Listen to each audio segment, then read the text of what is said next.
I'm Sue from Your Wildlife Coaching, and I love using tarot and oracle decks when I'm working with people because it helps bring the conversation into a more visual arena, and it makes it a lot easier for people to see what's going on in their lives.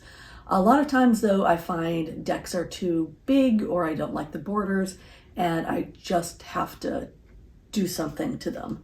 And what I'm going to show you today is how I'm going to trim this deck. I've discovered a technique that I think works really well that I haven't seen other people do. So I'm going to take a video of it to show you how I do it step by step. So just to show you again, this is the Mysterious Spirit of Nature deck by Moksha Kusa Moquardt. And the cards are absolutely beautiful. I love them so much, but they're just a little bit big for my tiny hands. And the backs, they each have this saying on them, which is, I mean, it's nice, but I don't think I'm going to use it. And so I'm going to back it with contact paper. So the problem with this contact paper, of course, is like, it's just really hard to work with. And so that's what we're going to be doing here. So the first thing I'm going to do is just try and roll it the other way, like you do with a rug or something like that, just to get a little bit of less foldiness in it. So we are starting with this. So the first thing I'm going to do is peel back just a little bit of this to put one row of cards on.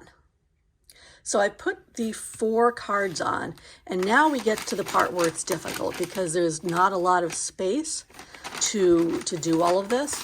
And if I were to just cut this here and do this again, I've got to go through all of that rolly, difficult stage. So now I'm going to show you the really fun trick. We're going to back up the camera a little bit. All right, so sorry about this. You're going to see my slippers and all the crap on my floor. But what I'm going to do is I'm going to slide this over the edge of my desk. And then we'll unroll this back a little more, like this, and use a convenient skull to just weigh that down. Okay, now we're going to back up a little bit more. Okay, so now the weight of the cards I've already done has stretched this out nicely and made it flat. So it's a lot easier for me to just go in and stick down 4 more.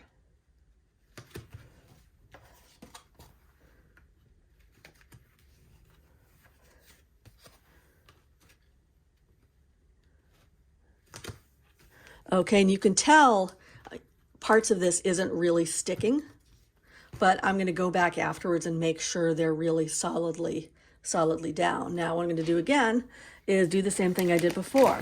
Slide this down. Oop.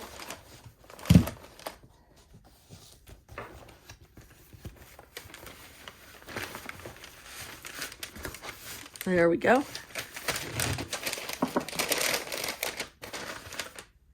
And put on 4 more cards.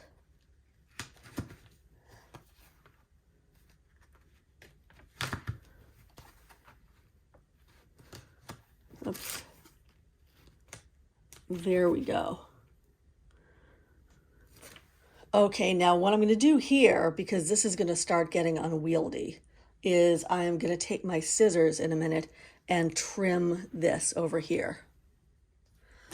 All right, so we're going to trim this.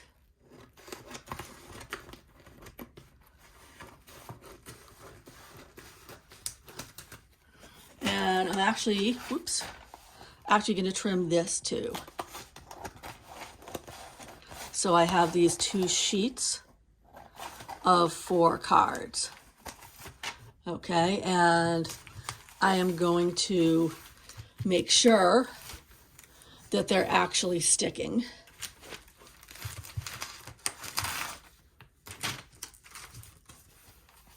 And ideally I would do this over there, but you can't see. So I'm just going to press them down here. So now what I've got ideally over there is a stack of ones that I've already done.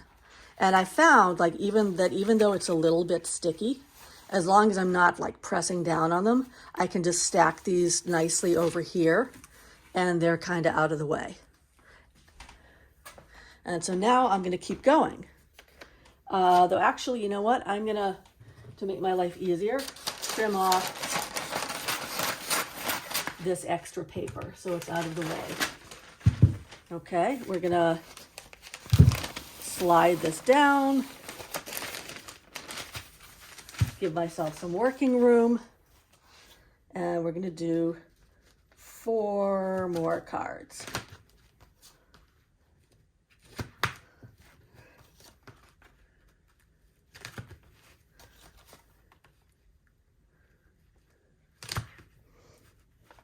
Okay, and I found that by hanging it down like this, it makes this nice and flat. It leaves this so that I can work without papers flopping all over the place. And I especially just like this small stack of papers, of cards that I've done over here. So I'll show you what I do once I'm done doing this whole process. So as you can see, I've got a nice stack of cards here. It's kind of convenient because this isn't involved enough process that I often do it in stages, so this stacked somewhere isn't going to take up much space. But I just want to give you a really quick overview of some of these cards because they're just amazing. And they have cards like names like Persistence, Adventure, The Call. I really like this because it's kind of a really introspective and shamanic deck. So that's enough of those. Now what I'm going to do is just run my scissors down through in between each one. And in between the space between the cards. And then that way I've got individual cards. So I'm going to end up doing that with all of them, but I'm not going to make you watch. And now I'm going to show you what I do with these. All right, so I love these cards, but I don't particularly like the black border. And so I'm going to want to trim it along the white. But the first thing I'm going to do, and I'll show you why in a minute, is trim the contact paper evenly around the edges. And if you've got a good pair of scissors, you don't actually need to cut. You can just slide it along. Okay, so here I've trimmed the contact paper off of the edges, and you'll see why I'm going to do that in a minute. So I'm going to take my guillotine trimmer, and I'm going to line it up here and kind of eyeball, maybe just zip down a little bit and see where I want this to trim. And about here is fine. Okay, so what I'm actually going to do is I have usually snips of cards from other things. I'm going to line this up against this card like this and make sure, you know what, it's actually a lot easier if it's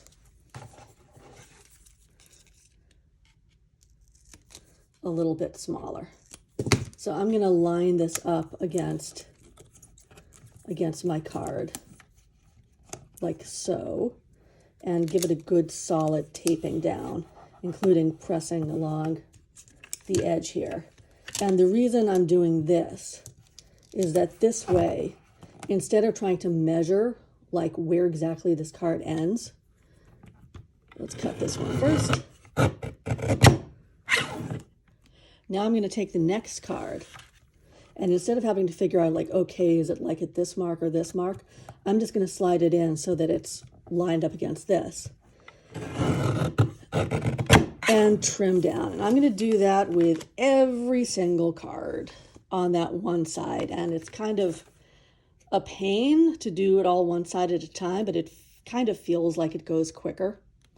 So once I get through one side, I'm going to do the same process with the other side. And here, So I'm going to eyeball it, you know, like there. I'm going to move this over, which I'm not going to do now because I haven't actually finished the rest of them. And then I'm going to repeat that same process. Now, I can't do that quite as easily with the long sides because my trimmer isn't wide enough. I might be able to get away with it, like once I trim that first one, taping it on the edge, but I don't think so. So here I might just really try and like eyeball it as close to the white. But I will show you the result when I have trimmed them all. So I've finished trimming the deck, and here's what it ends up looking like. Here's the original card, and you can see, I'll show you the size difference. It ends up being significantly smaller, which doesn't look like that much, but for my hands, it makes a huge difference.